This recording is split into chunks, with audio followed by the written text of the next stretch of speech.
everybody! Welcome back to my little corner of the internet where I'll talk about stories of my life, my work both as a comic book author and a translator, my cats Hey Hey, Serengeti and Conidella, and the occasional movie, book, or TV series review and recommendation, as well as some rants if the feeling hits. Continuing with my recommendations of Telugu cinema, in particular action films starring either Ram Charan or NTR Jr., Tarak, I'm going to talk about a very special movie in Tarak's filmography that requires some trigger warnings. This will not be the last time I have to do this, as the man has done some incredibly violent movies, but it's the first, so please pay attention to it.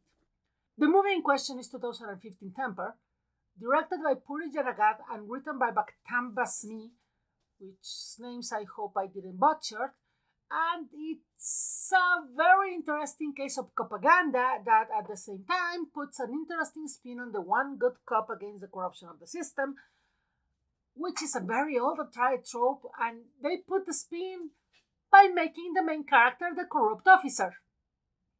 Yes, as weird as it sounds, the hero of the film, played by Tarak, Daya, is one of the most corrupt officers ever put to film.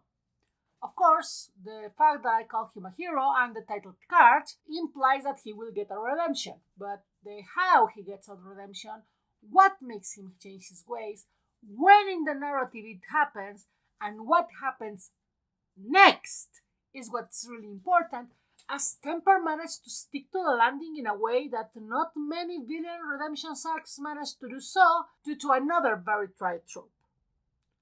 But before I get into that, yes, there will be a lot of spoilers for Temper, and second, really, I mentioned the trigger warning.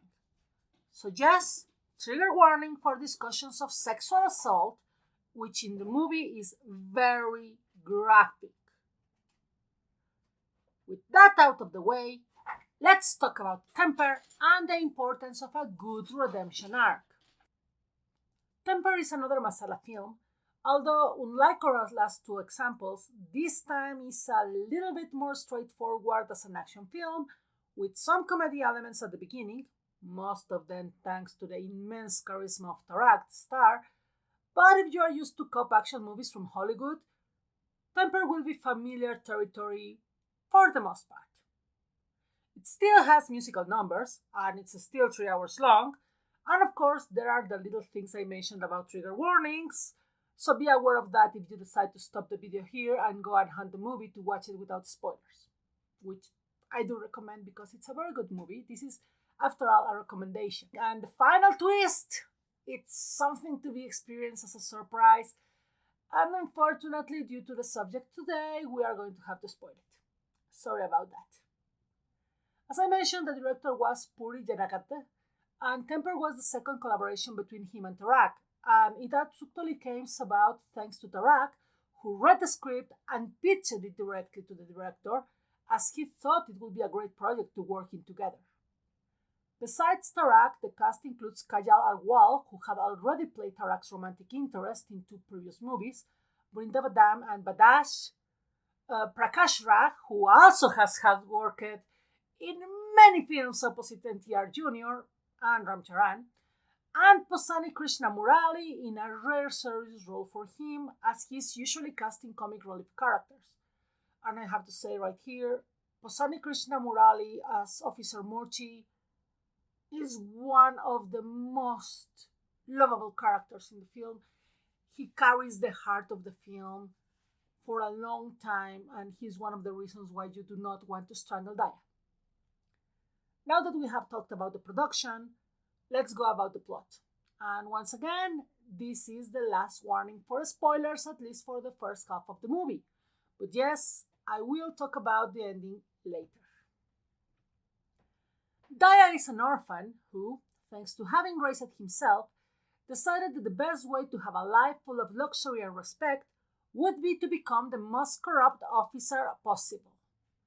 By cheating his way in police school and taking bribes, as well as manipulating the criminal element in Hyderabad, he is promoted to sub-inspector and transferred to Vishakapatnam in order to help the local crime boss Walter Basu by freeing his 4 younger brothers who had been arrested on Gandhi's birthday for smuggling drugs. Great going doing that on the big holiday. This immediately earns him the loyalty for Basu, but also the deep hatred from Constable Narayana Murthy, who is unlucky enough to have to work under Daya. Still, for some undisclosed reason, Daya decides that he will befriend Murthy in order to bring him down to his level, probably, as he's absolutely sure that being a good person and following the law is not going to help anyone, as corruption always wins. And thus Murthy is forced to see Daya's corruption acts, which include stealing a man's land for Basu and later ruining a flautist's life by arresting him after having sent him to a brothel in order to make way for Daya to seduce the flautist's girlfriend, Sandvi, a keen-hearted Blue Cross member who falls in love with Daya because Daya portrays himself as an heroic cop in front of her, and also she has absolutely no sense of self-preservation. However, things come to a head when Basu's henchmen kidnap Sandy on her birthday during a date with Daya. And although Daya rescues her and clears the misunderstanding, since Basu wanted to kidnap a completely different girl named Lakshmi and only got Sandy because Daya stole Lakshmi's boyfriend bike for his date with Sandy. I mentioned Daya is incredibly corrupt. But then Sandy pleads with Daya to save Lakshmi because she doesn't want anyone to suffer what her family would have suffered if she had been killed. Sandy is the other big-hearted character in this movie. Daya managed to save Lakshmi, but then he finds out that the reason why Basu wants her killed is because she has the evidence of a crime his brothers committed on Gandhi's birthday, right after Daya freed them. The torture, rape, and murder of her sister Dipti. By that synopsis, I am sure that you are wondering how the hell is Daya even called a hero and not an anti-hero or a straight-up villain? And what the hell does he do in order to earn the title of hero? We will get there. But first, we have to understand that yes, in paper, Daya is as bad as the official villain of the place, the mob boss Walter Basu, and that the narrative tries to make that very clear, despite giving Daya a tiny but real Freudian excuse. Side Freudian excuse is that Daya literally raised himself, being an orphan. We are told both at the beginning of the story as well as almost at the end when he finally sees the wrong that he has done, that he never had a mother or father to tell him what's right and what's wrong. But at the same time, we are shown that people tried. The first time that we see Daya, not counting the prologue, that it's a literal, you may be wondering how I got here, is as a child, being hit by a policeman because he was caught stealing. Unfortunately, he also gets to see how side policeman lets him go because the criminal that Daya name dropped, thinking that it would get him off trouble, bribes him. That immediately seals Daya's idea that the police job is easy, as they just need to get bribes. But at the same time, it tells us that Daya knows that stealing is wrong and that getting bribes is wrong. Then he proceeds to teach himself how to be a cop by watching cop movies, which also includes stock footage of NTR Jr., Tarak's grandfather, because even that, the man keeps cameoing in movies. And those movies were about heroic cops who did the right thing. And he went to night school where surely someone might have tried to teach him ethics. A man even tells him that the way to succeed is to study hard before Daya decides that it's just easier to bribe teachers to get him good grades. Except in the physical evaluations, which he pasted by himself, and he's very proud of that. Even as an adult, Daya has people trying to get him to change. Officer Morty tries and tries and tries again to get Daya to see the error of his ways, to no avail. So really, Daya's excuse that he was not raised right, it's a bit flimsy. And he knows it. In fact, he sings about it. But we will talk about how we know that he knows it a bit later on. Daya in the first half of the movie is only charming because Tarak exudes charisma at all times. When we met Daya as an adult, it's at the same time that he's profiting from a dead bodies not once, but 3 times. Getting money from killing the guy, even if he didn't actually do the deed, then blackmailing the person who hired him to kill the guy, and then finally going to the boss of the guy and getting money in exchange of information about who really killed the guy, and framing someone else for the deed, as he really has no idea who killed him, but he wanted to get rid of the other guy. Too many guys. Right after that, he frees Walter Vasu's men just as he gets to his new post, and then we saw him getting ever more bribes, including an incredible house on the beach. Sorry, that house. That house is amazing.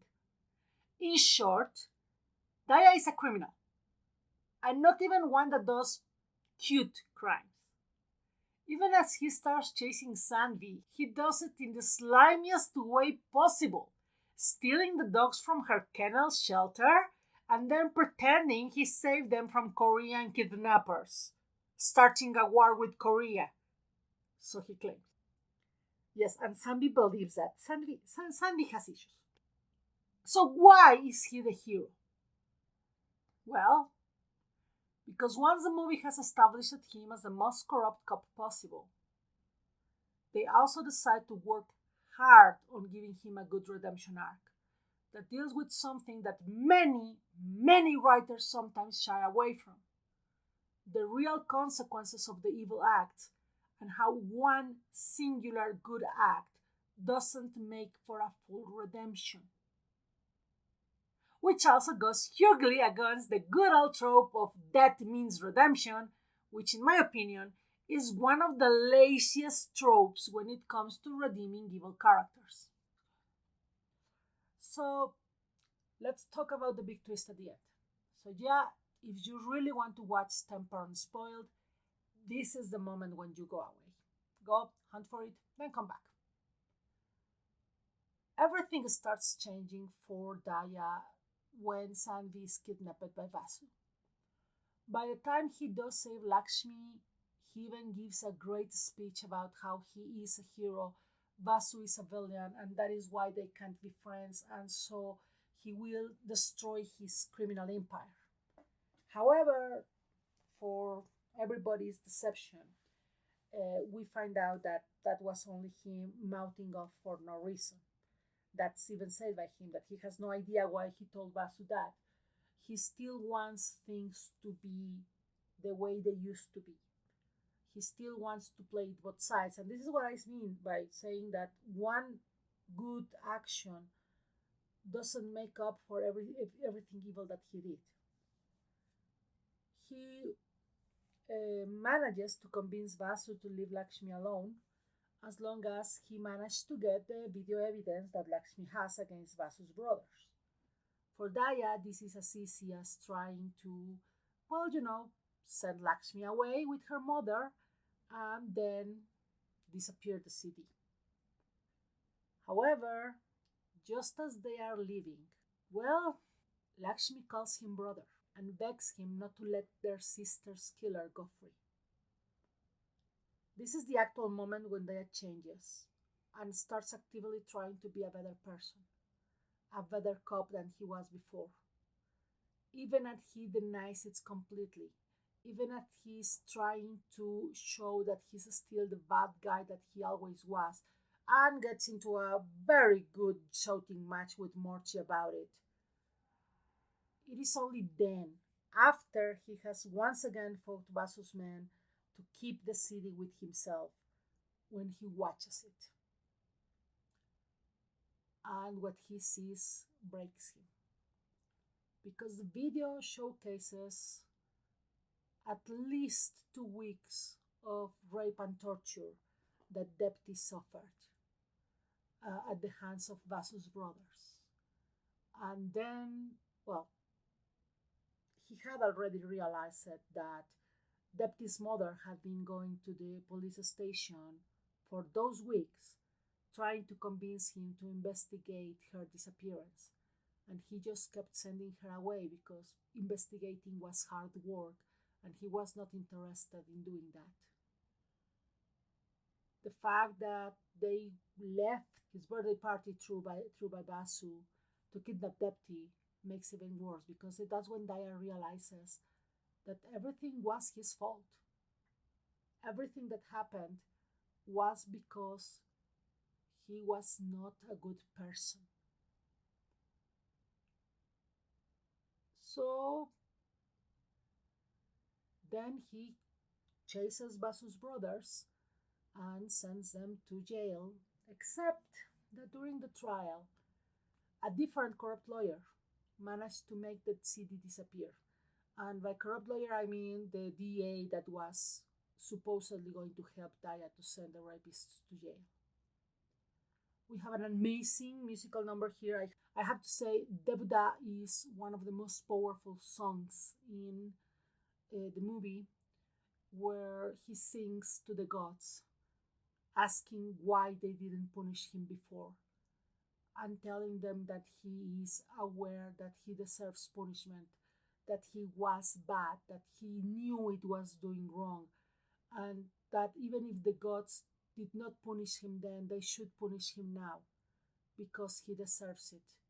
As I said, that is when we know that Daya all the time knew that even if he was living it easy, it was wrong. And then he makes a choice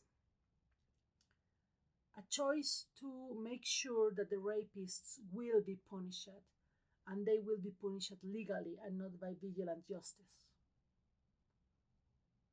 He confesses to be the fifth rapist, using the advantage that he saw the video and thus he can say exactly what happened as if he had been a presential witness.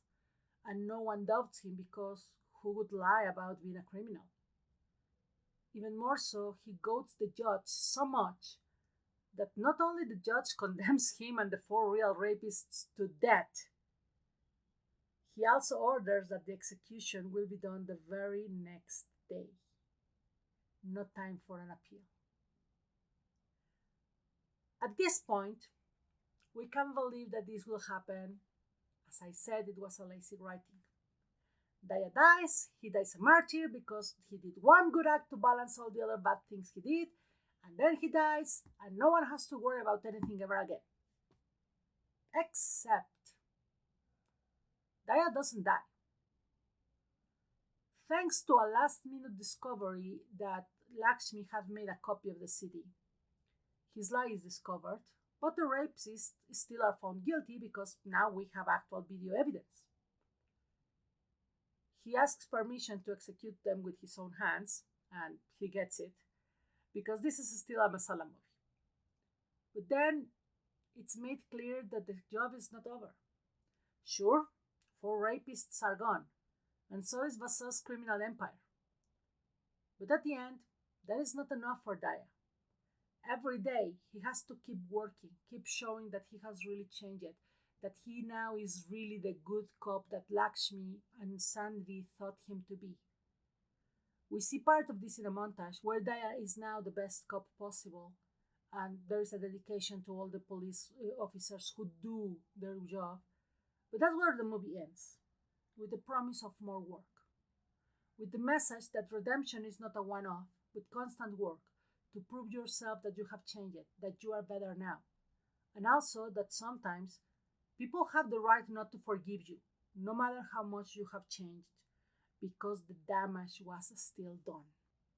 Temper is a great action movie that will make you think. Yes, as I said, it also has a bit of copaganda, and we all know that no matter where, all cops are bastards, but at least Temper does agree with that. Cops are fallible in general, and corruption is rampant, so it takes special people to get away from it. And we need to demand people who are cops to be better. Yes, defund the police, but also the police that we have, hold them accountable for their actions. And also, yes, most everyone can be redeemed, but they have to work for it first. And as I just said a minute ago, redemption doesn't have to equal forgiveness. I want to thank my dear patrons Mitch Hyman, Elaine Ho, Jessic, Ellie Riley, and writer Philip Leto, as well as my first supporter Tania Pineda and the most amazing Amy Song, without whom none of my videos would be possible. I also want to remind you that if you want to support these and other projects and get your name mentioned here, you can do so at patreon.com/Clarissa, with a link in the description, as I know my name can be hard to spell, and with just $1 a month you will always be thanked in my videos, as well as get access to a ton of art before anyone else, and get the chance to suggest future subjects for videos. You can also support me through Coffee, and for each coffee you will mention in 3 future videos, or by checking my artistry if you want a commission. If you can't support me this way, I also accept likes, subscriptions to the channel, and of course, you sharing the links. I also welcome more questions, feedbacks, and suggestions in the comments below. This was Clarissa Zarate, and I will see you soon so we can grab another cup of coffee, or maybe tea, and talk about another Tollywood movie. And while we are going back to the roles of Ram Charan, the next movie was chosen because of the director, and we will see an early work of S.S. Ramajoli, the epic Magadhira.